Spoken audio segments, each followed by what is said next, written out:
Bonjour à tout le monde.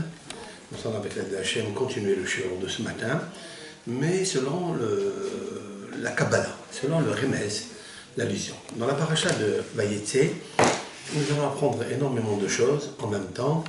Je reviens uniquement sur le premier verset de la paracha, Vayetse Yaakov mi be'er shava vayelech harana.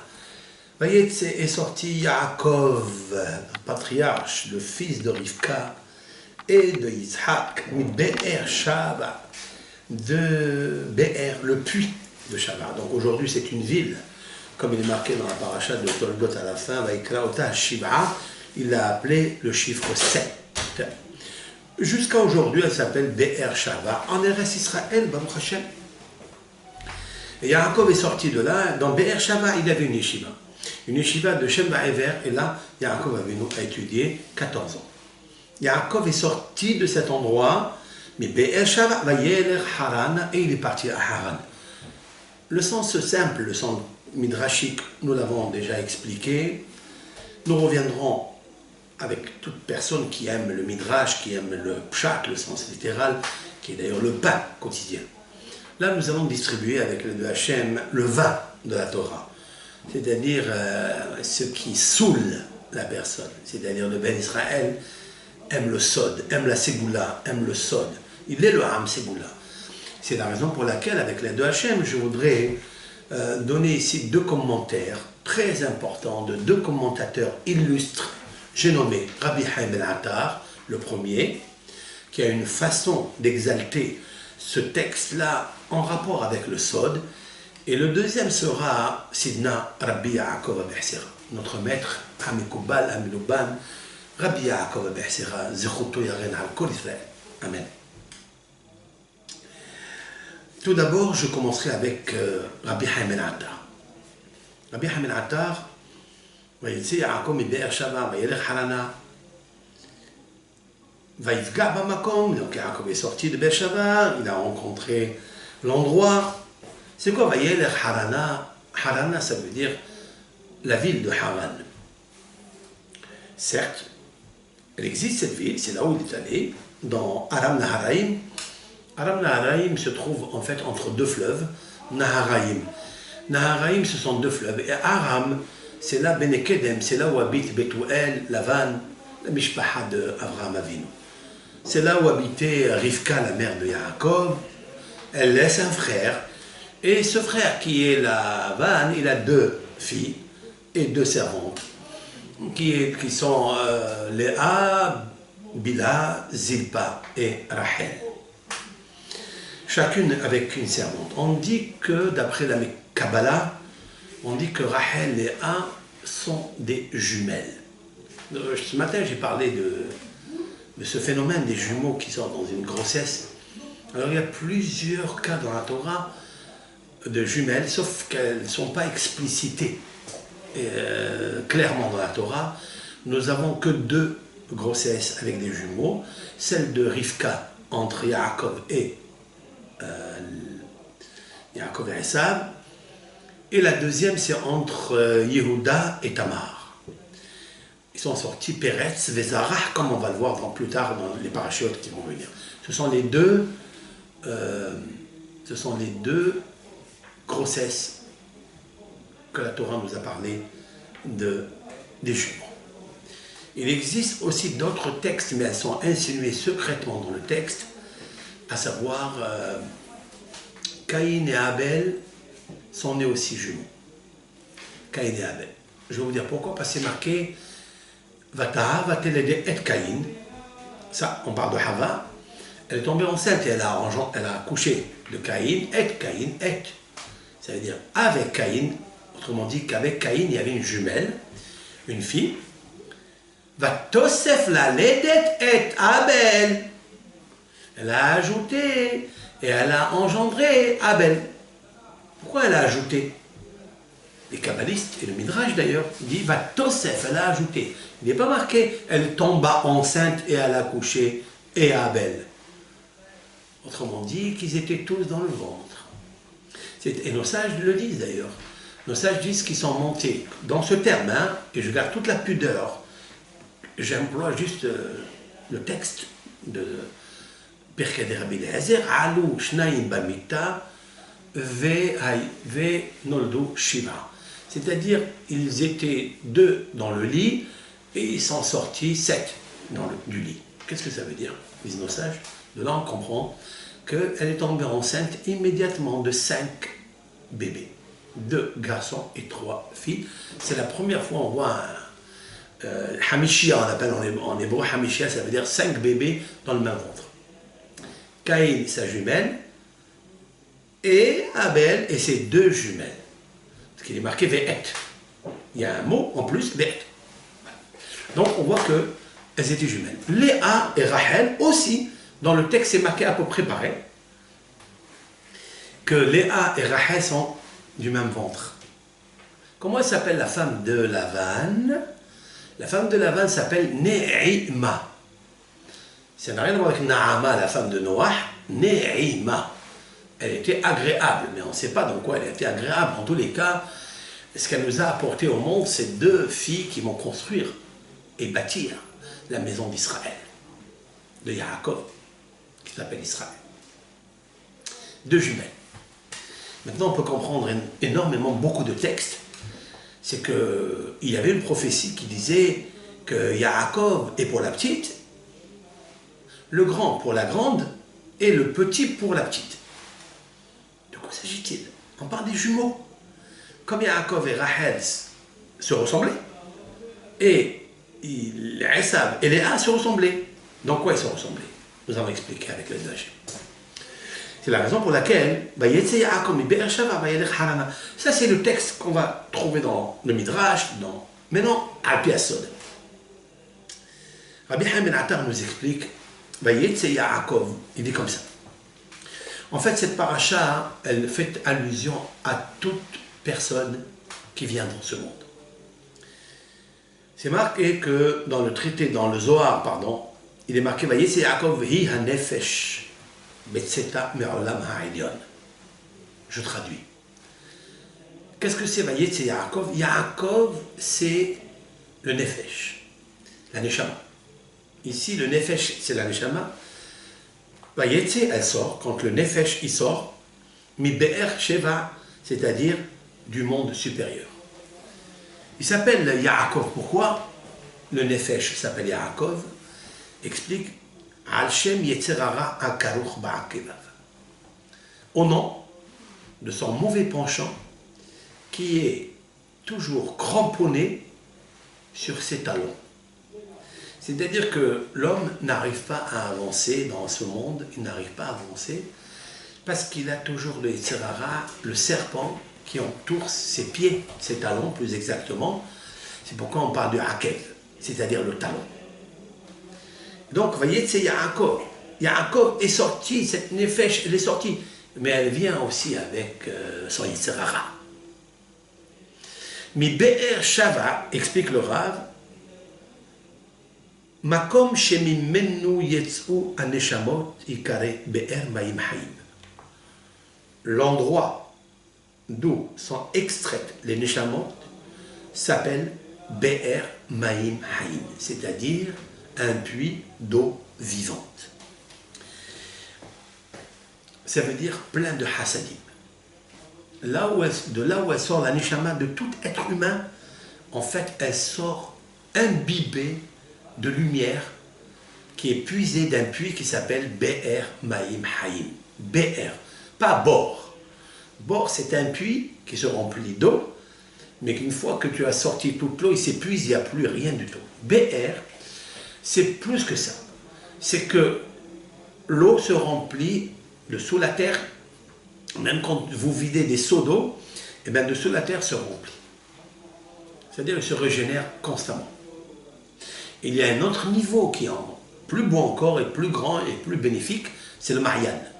Marian est la source. La source, elle a de particulier qu'elle jaillit de l'eau et elle peut monter vers le haut, elle peut déborder. Ce qui n'est pas dans le BR et ce qui n'est pas dans le bord. Maintenant, la Neshama, elle vient de Be'er Maim Haim. Qu'est-ce que c'est Maim Haim? C'est ce vivant qui bouge, qui est vivace, qui se mouvoie. La Neshama, elle s'appelle Nefesh Haya, c'est-à-dire c'est une âme vivace, qui bouge, qui bouge, qui bouge. Mais elle va rentrer dans Yaakov. Elle va rentrer dans le Akev. Elle va rentrer dans un monde qui est ici en bas, le talon des mondes supérieurs. Comme s'il y avait la tête en haut. Cette tête-là, elle est remplie de lumière, elle est remplie d'eau vivante. Ce sont les Orota Elyonim. Et quand elle descend ici, elle descend dans un monde de l'action, mais un monde obscur, un monde difficile, un monde où il y a des mauvais décrets, un monde d'action. Et donc, elle est dans le Akev, c'est-à-dire elle est dans le talon de Olam Haba, du monde des Neshamot. C'est la raison pour laquelle, quand elle vient dans le corps humain, elle est krocha, elle est entremêlée avec le Yetzer Hara qui est toujours karour, c'est-à-dire il entoure ses pieds, il ne le laisse pas avancer comme si il le menotte avec des chaînes. Et l'homme, en vérité, surtout le Ben Israël, il est menotté par des chaînes à partir de ses pieds. Parce qu'il se trouve là-bas le Yetzer Hara. Il y a un verset dans les psaumes que je voudrais ajouter sur ce que dit Rabbi Haïm Ben Hattar ici. C'est un verset qu'il n'a pas cité, mais qui mérite d'être rappelé ici, parce qu'en fait, il est associé à cette idée du nahash, du serpent, qui est karouch al-akavav, c'est-à-dire qui entoure les pieds et qui les menotte. Il est marqué que David Amelech a dit Avon akevai esubeni. Je traduis Avon, le péché, akevai, sur mes talons, Yesubeni, c'est-à-dire il m'entoure. C'est-à-dire il fait un cercle. Comme il a l'habitude de serpent, vous savez que le serpent c'est comme un ressort. Il bouge de tous les côtés, il peut avoir la forme, il épouse toutes les formes qu'il veut. Donc il entoure le pied. Pourquoi il entoure le pied? Pourquoi David Amelech dit que le péché qu'il a fait, Avon, le péché, Akevai, mes talons, Yesu béni, il entoure. Pourquoi il a choisi de dire une chose pareille? Parce qu'il est dit dans la Genèse que l'Éternel a dit au serpent Eva Ashid bencha ou benah, je mettrai la haine entre toi, le serpent, et le peuple d'Israël. Ceux qui vont sortir de Hava, Abraham, Yitzhak, Yaakov, etc., en Israël. Et Ata teshufenu, Hu yeshuvcha rosh ve ata teshufenu akev. Hu, lui, le serpent, te piquera roche dans la tête, ve ata teshufenu akev. Pardon, toi, Adam, Hava, tu lui écraseras la tête, ve ata, et lui, le serpent, il chauffera akev, c'est-à-dire il te touchera dans les talons. C'est-à-dire que le fait que le serpent était comme une structure d'un homme au début, mais après la malédiction, ils lui ont coupé les mains et les pattes, et donc maintenant il rampe, comme c'est marqué, Al Gihoncha Teler, tu marcheras sur ton ventre, sur ton intestin. Al Gihoncha Teler. Et donc lui, il ne peut pas lever la tête, parce que s'il lève la tête, l'homme, il peut lui couper la tête.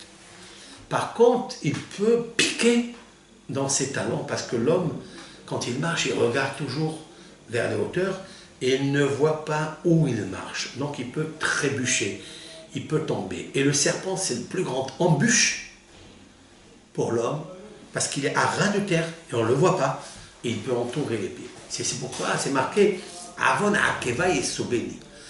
Maintenant, le tzaddik, il peut avoir la force d'écraser un talon. Ou bien, plus encore, un tzaddik, il peut donner ses pieds au talon, la plante de ses pieds au serpent. Si le serpent, il le pique, c'est le serpent qui meurt. À l'instar de ce que le traité talmudique raconte sur Rabbi Hanina ben Dossa. Rabbi Hanina ben Dossa, il a dit au Bet HaMidrash, En hanahash mimit ela het bebit. Le péché ne tue pas, le serpent ne tue pas, c'est le péché qui tue. Mais il tue par qui? Par le serpent. Il est à l'origine du meurtre, du crime, de la mort, à cause du péché originel. Il est à l'origine. Alors c'est lui qui tue ou c'est la faute qui tue? C'est la faute qui tue, ça n'est pas le serpent. On vient raconter à Rabbi Hanina ben Dossa qu'il y a à Jérusalem un trou où se cache, où se niche un serpent, et chaque personne qui passe par là-bas, il fait pas attention, donc le serpent a ras de terre, il le pique dans les pieds, il lui fait pénétrer son venin et il tue les personnes. On vient raconter ça à Rabbi Hanna ben Dossa. Qu'est-ce que fait Rabbi Hanna ben Dossa? Il dit, montrez-moi le trou, l'affaire du trou. Et puis, Rabbi Hanna ben Dossa enlève ses sandales, il pose ses pieds, donc le talon des pieds, donc la plante des pieds, il le pose sur le trou, le serpent sort, pique les pieds de Rabbi Hanna ben Dossa et le serpent il meurt. Il prend le serpent mort, il le met sur ses épaules, il va au Beth Midrash, il leur dit, je vous ai dit déjà, je vous ai enseigné, chers élèves, que ça n'est pas le serpent qui tue, c'est le péché qui tue. Si quelqu'un n'a pas de faute, n'a pas de péché, alors il est sauvé du serpent. C'est le serpent qui se sauve de lui. Ça c'est Rabbi Hanna ben Dossa dans le traité talmudique là-bas, Ta'anit. Maintenant, David Ameller, il a un souci, David Ameller. David Ameller a provoqué ce qu'on appelle un Hilul Hashem, entre guillemets, bien sûr qu'il a réparé après, avec l'histoire de Bathsheba. Elle s'appelle Bathsheba, la fille du chiffre 7. Qu'est-ce que la fille du chiffre 7? C'est en fait la fille de la Malchoute. Le chiffre 7, c'est la séphira du Malchoute, la royauté. En fait, c'est le personnage qui est David Ameller qui est le chiffre 7.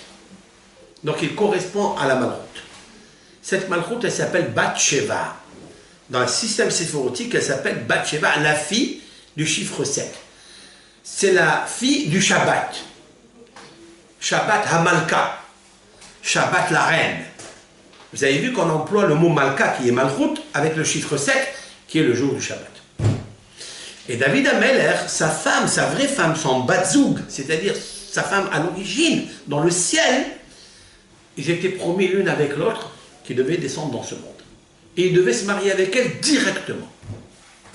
Vient le Harizal et explique alors pourquoi ça ne s'est pas présenté. Il dit, on n'a pas Bazougo, une femme qui est sa source de la même goutte séminale, spirituelle bien sûr. C'est pas obligatoire qu'elle soit à son premier mariage avec lui. Ce n'est pas obligatoire. Sauf qu'il y a une nuance. Si la fille qui vient au monde, comme Bathsheba, elle arrive dans ce monde, et David Ameller, il avait le niveau spirituel d'avoir ce zivouk, ce mariage avec Bathsheba, alors ça c'est le top niveau. Mais étant donné que David Ameller, il ne devait pas vivre en lui-même, c'est Adam Arishon qui lui a donné 70 ans de sa vie. Donc David Ameller vient faire ici un tikkun de Adam Arishon. Quand on vient faire un tikkun de Adam Arishon, ça veut dire qu'on est entaché d'une faute originelle de Adam Arishon. C'est la raison pour laquelle il ne pouvait pas prendre Bathsheba, parce qu'il n'avait pas le niveau de Bathsheba. Elle était une fille pure, shlema, parfaite. Mais il y a une chose que la Kabbalah nous dit. La mystique juive nous dit quelque chose comme ça. En fait, David Ameller, c'est lui le Ben Zoug de Bathsheba. C'est lui. Mais comme il n'a pas le niveau, une autre personne, elle peut la prendre. Une autre personne peut se marier avec elle, s'il a un bon niveau. Uriah Hitti, c'était le premier mari de Bathsheba. Uriah, il s'appelait. Peut-être dans son nom, Uriah, il y avait ici Oria, c'est-à-dire la lumière de Dieu. La lumière de Yudke, Yudke c'est Chorma, Bina, ça veut dire c'est un niveau tellement haut, d'où sort la sagesse et la Bina, ça veut dire papa, maman. Et bien papa, maman, c'est Bathsheba avec la Malchoute, ils se sont mariés, Uriah. Mais ça n'est pas sa vraie Batzouk. Ça n'est pas sa vraie femme. D'un zivouk kasher qui était à l'origine dans le monde des Neshamot, d'où sont extraites les Neshamot, qui s'appelle Be'er Sheva, c'est-à-dire le puits des sept, le puits de la Malchoute, si l'on peut dire ainsi. Dans ce puits de la Malchoute sont extraites de Neshamot, c'est David, qui est la 7e Séphira, avec Bathsheba, qui est la fille du 7, la fille de la Malchoute. Normalement, ils devaient se marier ensemble, parce qu'ils s'appellent les deux Be'er Sheva. Mais étant donné qu'on descend dans ce monde, on vient grâce à quelque chose comme Adam Arishon qui lui a donné les 70 ans de sa vie, David Améler devait, de par son travail personnel, essayer d'évoluer petit à petit jusqu'à ce qu'il atteigne le niveau du Sod Hayayin, c'est-à-dire du secret du vin. C'est-à-dire le vin. Le vin, c'est le sod de la Neshama. Mais avant d'atteindre ce niveau, sa femme, qui est Bathsheba, elle peut se marier avec quelqu'un d'autre. Mais attention, dit le Harizal. Lorsque David Améler est monté au niveau, lorsque le mari, qui est le vrai Benzoug, va monter au niveau de Bathsheba, comme le cas fut de David Améler, de deux choses l'une. Le premier mari avec qui elle est, c'est-à-dire Oria, il faille immédiatement ou la divorcer, ou bien, s'il ne le fait pas, il va mourir. Il peut se séparer d'elle pour qu'elle revienne à David Améler de deux façons. Ou bien, il lui donne le guet, l'acte de divorce, ou bien, il meurt. Comme dit la Gemara, la Mishnah, qu'une femme, elle devient libre, soit par le guet, soit par la mort de son mari. Qu'est-ce que fait en fait le guet quand on donne le guet à cette femme? Il fait quoi? Cette femme-là, elle s'est mariée avec un homme qui n'est pas le sien. Mais elle peut se marier avec lui. Sauf que quand David Améler, il atteint le niveau, il fait immédiatement, avec le guet, on appelle le guet Sefer Keritut. C'est un livre qui tranche, qui retranche entre lui et elle. C'est-à-dire qu'il coupe entre lui et elle. Dans la mystique juive, qu'est-ce que ça veut dire couper quoi? De toute façon, ce sont deux corps différents. On n'a qu'à se dire, eh bien, on arrête.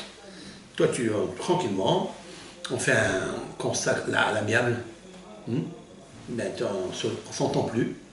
Ou bien on s'entend, mais il y a un système kabbalistique qui nous dit que il va arriver des choses entre nous, puisque le benzoug, c'est-à-dire le vrai propriétaire de cette femme, maintenant il acquiert le niveau pour la prendre. Alors qu'est-ce que tu choisis? Tu choisis de mourir ou tu choisis de lui donner le guet? La dit donne-lui le guet. Qu'est-ce qu'il fait le guet? Le guet, qui s'appelle Sefer Keritut, il sépare entre lui et elle, même qu'ils sont déjà séparés. Mais il enlève le rouah, écoutez bien. Il enlève un esprit qui habite chez la femme, qui est l'esprit de son mari. Lorsqu'une femme s'accouple avec son mari, le mari va déposer dans sa matrice un rouah, un esprit. Cet esprit-là, il faille l'enlever. Pourquoi? Parce que s'il reste à l'intérieur de la matrice, tant qu'ils sont mariés ensemble, de cet esprit-là, dit le Harizal, dans son livre intitulé Sha'ar Psukim, qui est un livre fabuleux sur la paracha, il dit de ce rouah, de cet esprit qui habite dans sa matrice, vont naître, la naissance va donner naissance à tous les enfants qu'elle va avoir. Il y a des esprits très forts, qui sont féconds, il y a des esprits qui sont très faibles, et tellement ils sont faibles qu'elles n'arrivent pas à tomber enceinte parce qu'ils sont faibles, ils n'ont pas la lumière vie. Hein? Voilà donc ce que dit le Harizal. Dès qu'il arrive le moment où le Batzouk est revenu, il faille immédiatement couper cet esprit qu'il y a à l'intérieur d'elle, du premier mari, qui n'est pas le sien, qui n'est pas son benzoug, et elle doit immédiatement faire le guet avec elle pour enlever, littéralement, éliminer l'esprit qui est en elle. C'est très puissant, c'est un peu kabbalistique, mais de ça, de cette préface et introduction tellement puissante, nucléaire, j'ai compris beaucoup de choses.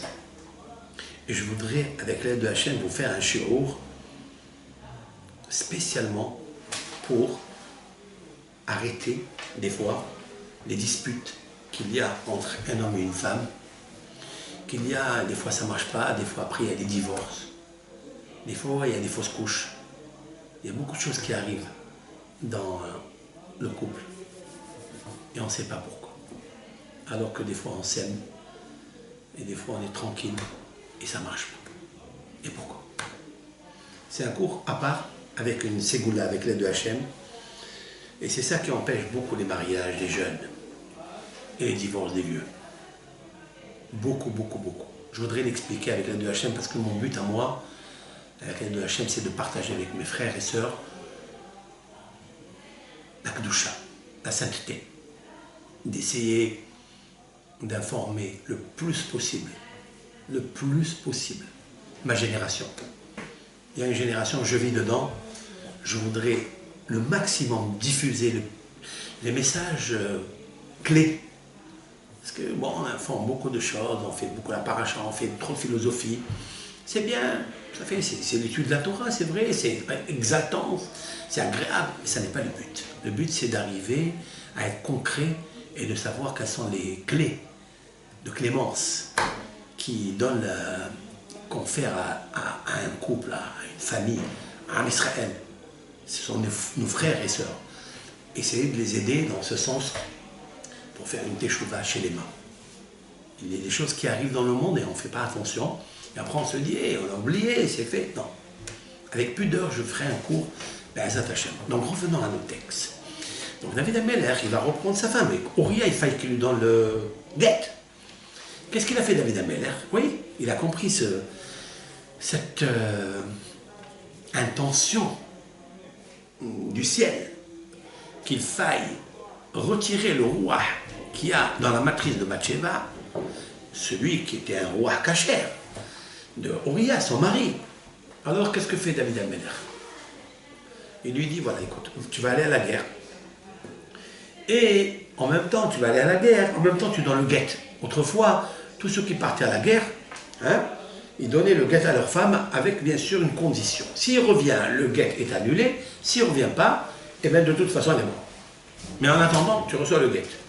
Parce que s'il ne revient pas et on ne sait pas où il est, elle va être aguna. Elle va être une femme qui est dans le désarroi total. Elle ne sait pas si son mari est mort.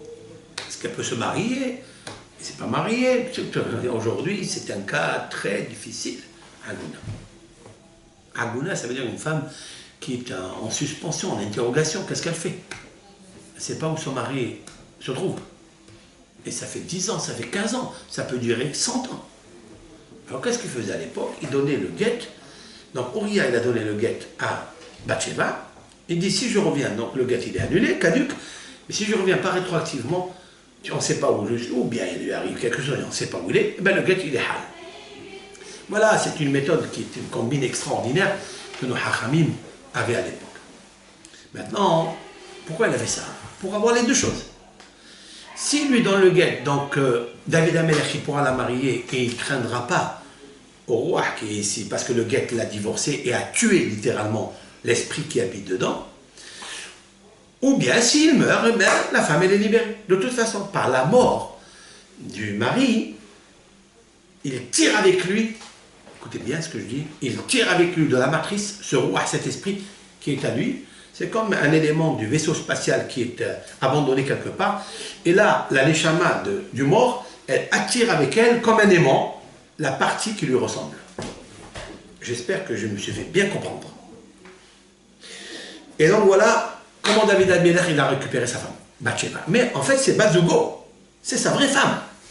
Mais il faut attendre le niveau. Et comment on arrive à, quand on descend dans ce monde, qu'est-ce qui se passe?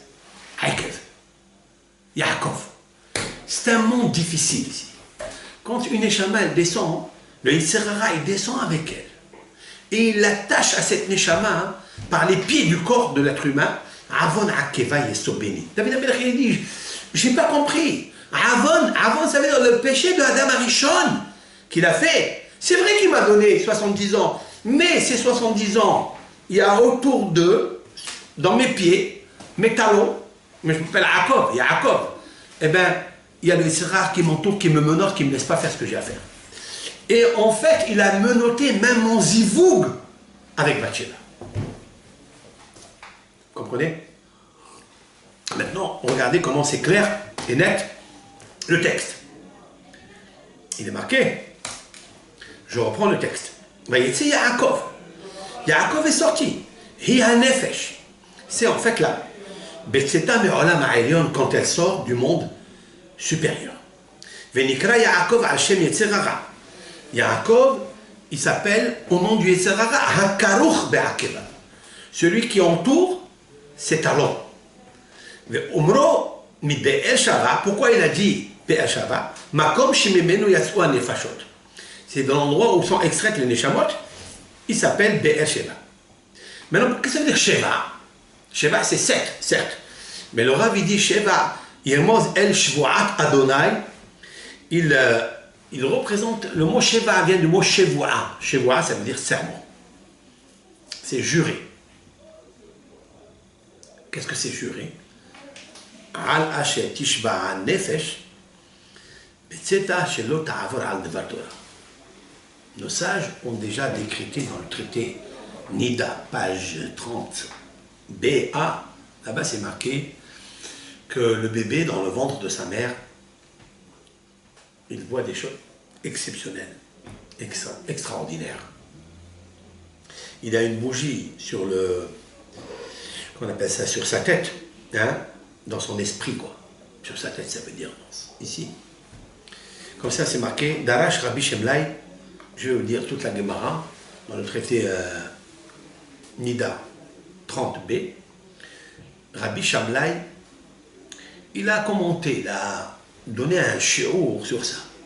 La mavla domé bem'e imo le pinkas. Il dit pourquoi le bébé ressemble à un cahier qui est comme ça plié dans le ventre de sa mère. Pinkas. Vener dolek lo al rocho.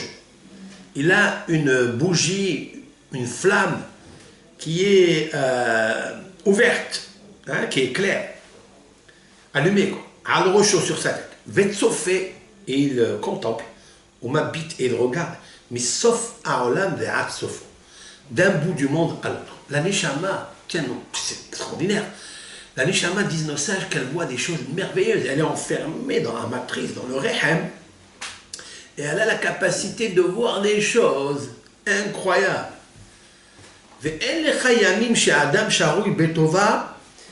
Il n'y a pas de meilleur jour où l'homme se trouve baigné dans le bonheur, yoter me otan hayamin. Dit la Gemara, mieux que tous ces jours-là, quand on est dans le ventre de la maman. Psh, quel mérite elle a la maman? Quel mérite elle a la femme? De porter le bébé, et ce bébé-là, il voit des choses exceptionnelles. Vous savez, qu'est-ce qu'on peut tirer, quelle morale on peut tirer de ça? Mais c'est fabuleux. C'est fabuleux. On peut tirer déjà combien elle doit être heureuse d'être enceinte. En sachant que le bébé qui est là, il a une lumière, la neshama qui voit des choses. Il peut être un grand tzaddik, il peut être un grand hacham. C'est la raison pour laquelle, pendant cette période de 9 mois, n'a pas le droit de se mettre en colère, chère madame, chère maman. Parce que si elle se met en colère, elle risque d'éteindre la bougie du bébé. Je m'entends. Elle risque de parasiter les faisceaux lumineux de la neshama qui est sur la tête du bébé et qui a une vision prophétique exceptionnelle. Alors, elle doit beaucoup se calmer, elle doit faire très attention à ce qu'elle mange, et elle doit faire très attention à ce qu'elle parle pendant cette période. Alors, parce que ces jours-là du bébé sont des meilleurs jours pour toute sa vie. Ça, c'est un verset dans Job, d'ailleurs. Il dit, Job, quand il avait des souffrances, il disait, qui va faire en sorte de m'aider, de retrouver le même bonheur que j'avais les 9 mois quand j'étais dans la matrice de ma mère.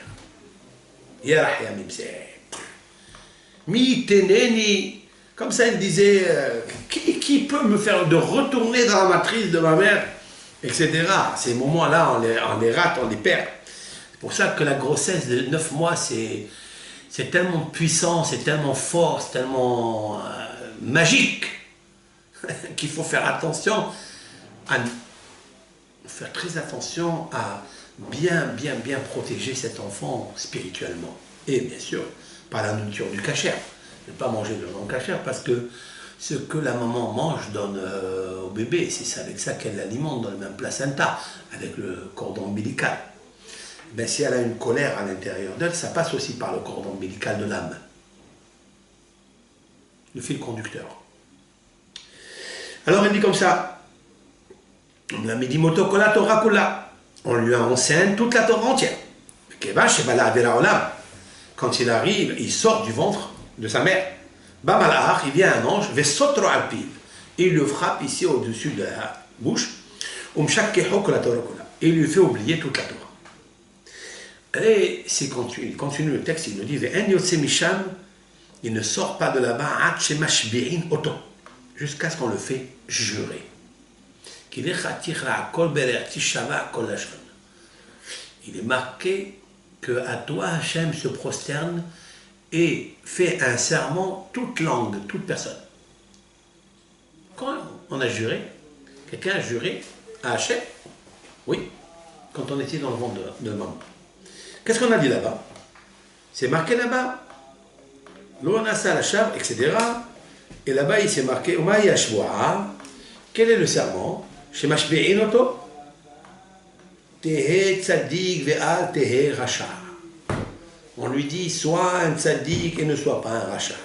Bien sûr, il faut faire très attention parce que le petit, avant de sortir, il jure qu'il va être un tzadik, qu'il ne va pas être un racha. C'est vrai qu'il jure. Mais il peut être faible dans sa vie. Il peut être très faible quand il vit la vie normale de tous les jours. On voit qu'il est faible. Et des fois, cette faiblesse, elle vient à cause de la maman, parce qu'elle se met en colère. Comme quoi, il faut qu'elle fasse très attention à cette colère, parce que ça influence le bébé. Il faut qu'elle fasse très attention à ce qu'elle va sortir de sa bouche. Si, par exemple, elle est très chaude, elle est très nerveuse, coléreuse, il faut travailler sur ça. Il faut beaucoup s'éduquer et maîtriser les pulsions de la colère. Parce qu'elle la transmet à son bébé. Quand on voit une chose pareille, alors on peut se corriger. Donc Hachem, l'essentiel c'est de se corriger. D'abord de le savoir et de se corriger. C'est le but d'un cours. Donc, il doit jurer qu'il doit être tzaddik et pas racha. Même si le monde entier dit tu es un tzaddik, toi, à tes yeux, tu dois sembler à tes yeux. Attention, il ne faut pas le dire. C'est interdit qu'un homme dise je suis rachat. C'est assourd de dire une chose pareille. Ça veut dire qu'il est effronté. Et en plus, il ouvre sa bouche au Satan. Il ne faut pas ouvrir sa bouche au Satan. Tu dois dire au contraire, je suis tzaddik. Je vais essayer d'être un tzaddik.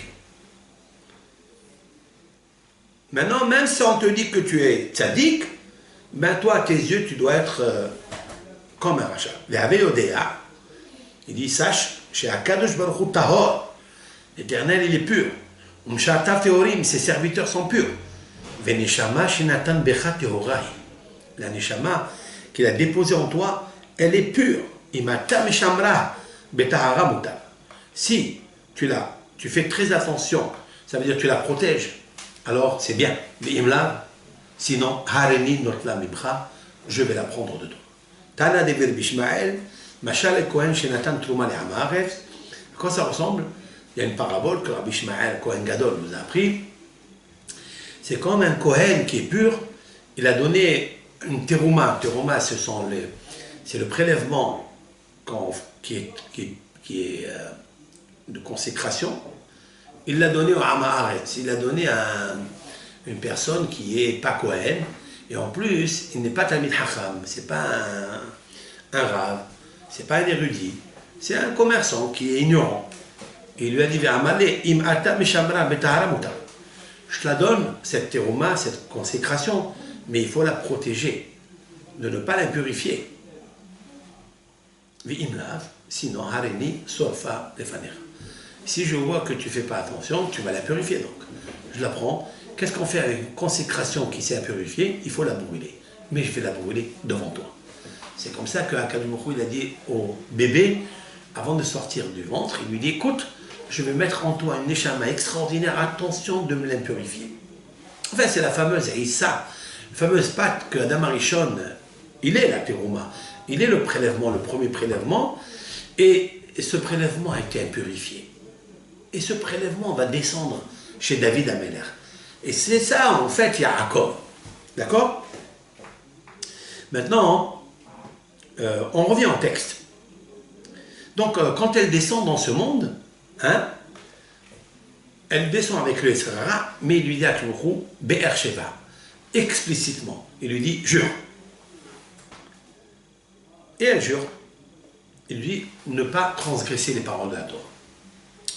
Maintenant, Ve'omro vayelech harana. Qu'est-ce que c'est vayelech harana? Je reprends le verset, Vayetse Yaakov, mi Be'er Sheva. Et Yaakov, donc, c'est là. Il est sorti mi Be'er Sheva, c'est-à-dire du puits qui s'appelle Be'er Maim Haïm, d'où sont extraites les Neshamot. Shava, il va le faire jurer. Quand un homme, il jure qu'il va être un tzaddik, Vayelech harana. Explique le Rav, qui est Yetzirara ikanes ba'adam misyeto merechem imu. Le Yetzirara, il rentre dans le ventre de sa mère, il rentre dans le ventre il rentre dans le bébé qui sort du ventre de sa mère à la sortie du ventre de sa mère. Dirtiv, comme c'est marqué, la petah hatatovetz. C'est un verset qui est marqué dans la Genèse, lorsque Dieu parle avec Caïn. Caïn tue son frère et lui dit, écoute, si tu te redresses, si tu fais tes chouvas, si tu te bonifies, tu te modifies, tu te bonifies, alors je vais te donner la grandeur, la prêtrise, je vais te donner tous les sacerdoces du Beth Amikdash. Mais imlav, et sinon tu ne fais pas tes chouvas, alors la petah hatat rovetz. C'est quoi la petah à la porte? Hatat rovetz. Tapis, la faute. C'est-à-dire que le Yetzirara, il s'appelle hatat, c'est la faute, parce qu'elle fait la restriction à l'homme, elle l'empêche, et des fois, elle la purifie, donc elle lui empêche, elle lui enlève la neshama de la lumière. Rovetz, il tapit à la porte. Et c'est ça que la Gemara, dans le traité Sanhedrin, page 91b, il y avait une discussion entre Rabbeinu Akadosh et Antoninus. Les deux bébés qui se trouvaient dans le ventre de Rivka, c'est-à-dire Yaakov, il va donner naissance à Rabbeinu Akadosh, qui est la descendance de Yehuda, qui est la 8e génération de Hillel, Azaken, et Antoninus qui vient de Esav. Il y a eu une discussion entre les deux, c'est incroyable. Dans le traité talmudique, page 91b, à quel moment le Yetzirara, il vient dans l'enfant, garçon ou fille? Rabbeinu Akadosh dit dans le ventre de sa mère. Et Antoninus dit non, quand il sort du ventre de sa mère. Chacun a apporté des preuves, etc. Et Antoninus, il lui dit quelque chose à Rabbeinu Akadosh, il lui dit, si le Yetzirara, il rentre dans le bébé, quand il est dans le ventre de sa mère, mais il n'a qu'à donner un coup de pied et sortir. Et on voit que le bébé, il est tranquille dans le ventre. S'il est tranquille dans le ventre, et il mange là-bas, il boit tranquille, et il voit des choses extraordinaires, comme je viens de dépeler maintenant. Il étudie la Torah. Pourquoi tu veux qu'il donne des coups de pied? Alors, Rabbeinu Akadosh a donné raison à Antoninus. Il a dit, je pense que tu as raison, c'est qu'en fait, il n'y a pas d'Yetzirara à l'intérieur du ventre. Alors c'est quand Rabbeinu Akadosh va lui sortir le verset que je viens de citer, il dit, je vais t'apporter une preuve à ce que tu as dit, la petah hatad rovetz, c'est-à-dire à la sortie du ventre. Petah, c'est la porte de la matrice. Quand il sort, Yetzirara, il tapit là-bas, et il accroche l'homme, et il se cramponne dans sa neshama.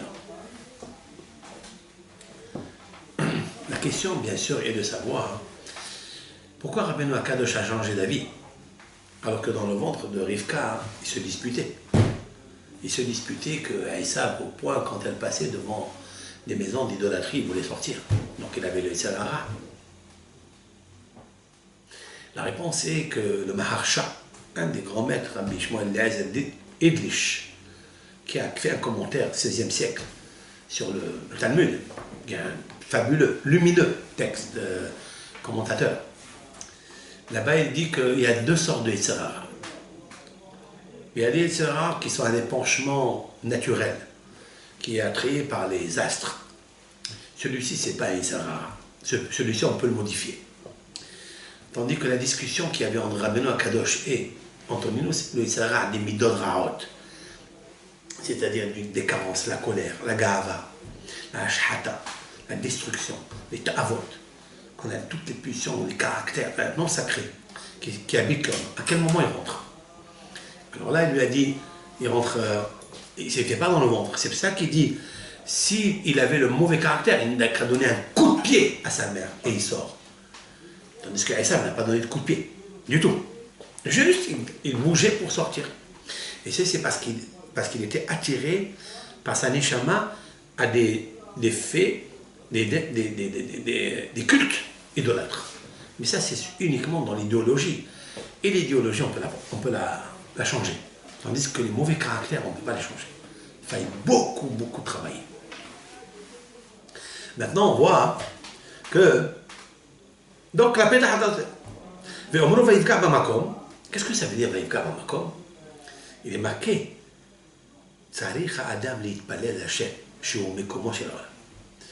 Le deuxième verset de la paracha nous dit que quand la Neshama, elle descend et elle sort, elle vient dans ce monde.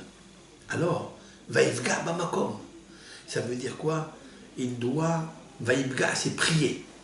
Il doit prier à Kadosh Baruch Hu, qui est le Makom du monde. Shelo Ya'azvenu biyado. Il doit prier à Hachem de ne pas l'abandonner à lui entre les mains du Yetzer Hara. C'est des grandes prières à faire. Il a dormi là-bas car le soleil s'est couché. Un homme, il doit prier toute sa vie jusqu'à ce que son soleil, c'est-à-dire son âme, se couche quand il quitte ce monde. Parce que la prière est fondamentale. Il me semble que la prière, c'est la thérapie de toutes les ségoulottes du monde. C'est la prière, mais malheureusement, on ne sait pas prier. Tout le monde ne sait pas prier. Tout le monde ne sait pas prier. Vous allez chez un rave, il n'y a pas d'enfant, il n'y a pas de parnassa. Qu'est-ce qu'il vous dit? Il faut prier. Mais on le sait ça. Qu'est-ce qu'il me raconte là? Mais on ne sait pas prier. Quand il dit prier, ça veut dire verser des larmes. Ça veut dire que tu dois être saisi de ton problème. Tu dois être tellement saisi dans la prière que tu dois demander la chose avec conviction, pas en ayant la tête en l'air et en bâclant la prière. Je donne des fois des télim à lire à certaines personnes. Il y a certaines qui réussissent, que Baruch Hashem tout change. Et il y a d'autres que tu peux laisser des années comme ça. Pourquoi? Parce que véritablement, on fait une lecture psytatique. Une lecture de, je ne sais pas moi, d'un perroquet. Non. Il faut faire une prière hazak. Une prière s'isoler dans un endroit avec une soumission. Vraiment, Akadosh Baruch Hu, il est ouvert à tout. Akadosh Baruch Hu, il est là pour te donner ce que tu veux. Il attend ça. Il attend comme une femme qui accouche. Elle attend quand est-ce que le bébé va sortir. Dieu, il a tellement de bien dans sa matrice de bonheur qu'il attend juste que tu lui pries pour qu'il ouvre la matrice et te donner la vie, te donner ce que tu veux. Mais on ne sait pas prier. Il nous faut savoir prier. Moi je pense que le meilleur capital que nous avons en main, c'est la prière. C'est ce qui nous reste aujourd'hui. On dirait qu'Akadosh Baruch Hu, il attend que ça. Il a fermé la matrice des matriarches que pour qu'elle prie. Tellement il adore la prière. Tellement, si on peut dire, hein, ainsi. Tellement il est comblé de la prière. Eh bien c'est ça, Vaïvka Bamakom. Si tu veux gagner ton Yetzer Hara, il faut prier. Il faille prier. Nous avons vu la semaine précédente, Vayatar Yitzhak Lashem. Vayatar, c'est quoi Vayatar? C'est quoi Vayatar? C'est la première fois où on voit que le mot prière, c'est Vayatar, Atira. Atira, ça veut dire une supplication puissante. Lashem. Sa femme, elle est stérile, elle souffre. Alors il dit, je prie. Mais combien prie? Disent nos sages, Be'osher. Mais la met sheherti la kadosh baruch hu be'ashrut, c'est-à-dire, on apprend de là qu'il a donné une prière avec richesse. Ça veut dire quoi? Ça veut dire qu'il n'a pas prié seulement pour elle, pour qu'elle tombe enceinte. Il a prié aussi quand elle tombera enceinte, pour la grossesse des bébés qui sont dans le ventre. Surtout, il savait qu'il y avait des jumeaux ici. Et même quand ils sont sortis, ils vont grandir, il faut les éduquer. Il a prié aussi pour ça. Et pas seulement pour toute sa petite famille. Il a prié pour la famille entière du Ham Israël. Cela veut dire, Vayatar, ça veut dire Achir. Il a créé un coffre-fort de larmes et de prières. Et ce coffre-fort de richesse, de prière, il va servir quand le peuple d'Israël, au 6e millénaire, va avoir besoin parce qu'il sera pauvre. Parce que le Mashiach viendra sur un âne, pas sur je ne sais quel avion, de quelle modernité, ni dans une belle voiture grandiose. Il viendra parce que la situation, elle sera pauvre. Elle sera pauvre dans la connaissance. Elle sera pauvre dans les moyens. Comme dit le Talmud dans le traité Sota 49b, que les prix vont tellement augmenter. On sera tellement dans la pauvreté, on ne saura même pas prier. Vous savez de qui on va avoir besoin, chers frères? De Yitzhak Avinu. Mais comment il va faire lui? Lui, il a déjà rempli le coffre-fort de prière. Et cette prière, elle est pour Rivka, qu'elle tombe enceinte, pour le ventre, pour que ce soit aussi la grossesse facile. Et que les enfants qui vont grandir aussi, et pour les générations à venir. Une richesse de prière. C'est ça. Donc quand on prie, il faut prier pour nous, c'est vrai, mais il faut prier à créer le coffre-fort de larmes, d'exaucement de prière. Pour l'âme entier, pour le monde entier. Et c'est comme ça, quand on dort tranquille. Be'er Shava. Shava, ça vient du mot Sabéa. Ça veut dire que tu es rassasié quand tu fais le devoir dans ce monde.